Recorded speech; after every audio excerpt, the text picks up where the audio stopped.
Hey y'all, it's Kristina from Sunflower and Sage. Let's see what we can learn together today. Alright, today we're going to be raw packing chicken in the pressure canner, because when you find this deal, but your freezer looks like this, you have to put it here.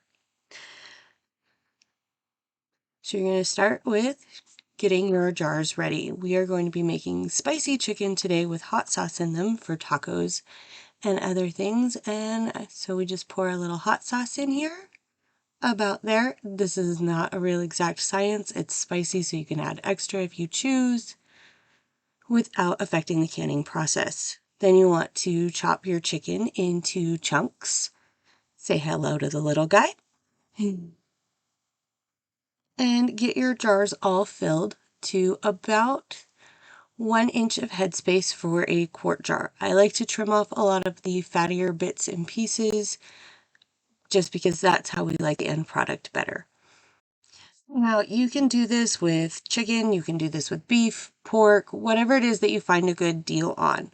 There are separate instructions for how to do ground meat, which we can go over at another time. This is for just chunked into quart jars. You can adjust seasonings, spices, and those kind of things to your liking, or you can do it without any flavorings added and season it when you pull it out. It will come out fully cooked, ready to go. It's great if you're going to go camping or if you just want something quick and ready to go on the shelf.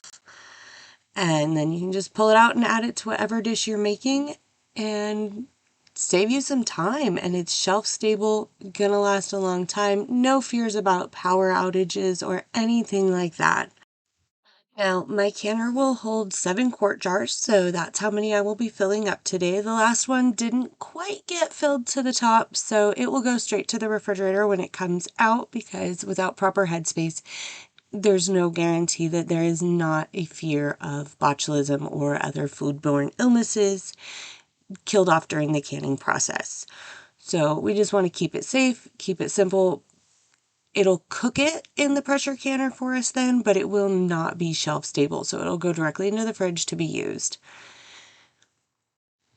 If you've never done any canning before, please find yourself a reliable resource like the Ball Blue book for canning. It will go over the basic steps and instructions of how to operate a canner. Things change over the years, so getting a more updated version will be beneficial to you. A lot of old school canners will critique the fact that I do not heat up my lids and rings. It is no longer recommended with the newer adhesive that they put on the rings to seal them. It just wears it down faster and it is no longer needed. So I do not do any preheating of it and just grab them out of the box and slap them on a jar once it's filled. Once you have your jars filled and you want to get your canner ready and follow the instructions for your canner. Each one is a little different and you will want to be specific to your canner. These jars will process for 90 minutes at 10 pounds of pressure for a quart jar. You can also do this in a pint jar.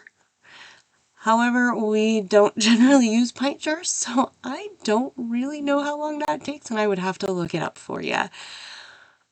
Make sure you clean as you go, or as best you can, to make life easier on you and get more done today. And enjoy some shelf-stable meat.